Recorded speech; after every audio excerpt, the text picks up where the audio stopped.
Comunque è al salto del Ballath Bridge, famoso ponte a metà percorso del TT, che abbiamo avuto l'apice delle emozioni.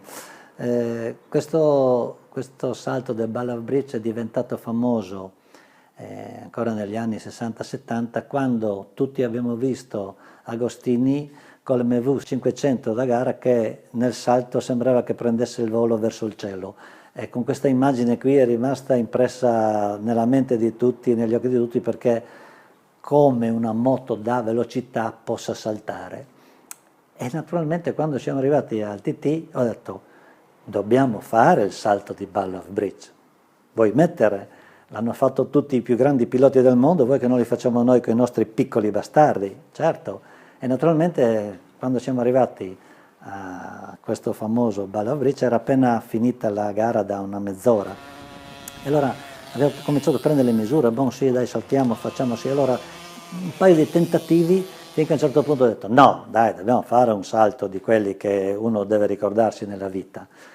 Naturalmente da incosciente, da che cavolo so, dal momento catartico, insomma ho lanciato questo motorino qui in terza piena che viaggia a 80-85 e insomma ho fatto questa curva prima del ponte e a un certo punto ho sentito che come aver preso un calcio nel sedere, sono partito in alto e a un certo punto ho detto addio, adesso non si può dire parolacce, ma avete capito cosa.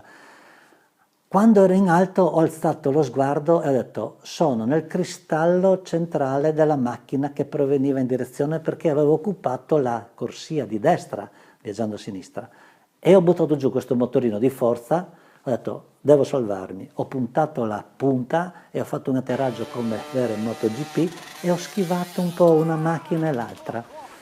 Ho fatto finta di niente, ma credetemi mi si è stretto qualcosa, ma di molto. Ho avuto però l'ironia di dire che sono stato visto dall'alto da il famoso folletto dell'isola al Fiery Bridge. C'è una leggenda su questo folletto perché si reputa che tenga lontano la sfortuna dai piloti. Difatti c'è un posto, non sul percorso, ma in un posto vicino a Douglas, e c'è questo ponticello e tu arrivi ed è pieno tutto il ponte, tutta la vegetazione, gli alberelli che sono in giro di bigliettini, di fotoricordo. Sono i bigliettini che tutti i piloti, quasi tutti ormai per scaramanzia, vanno lì a chiedere buona fortuna. E siamo stati anche noi il giorno prima e abbiamo scritto tutti i nostri bigliettini, no? Per essere piloti veri.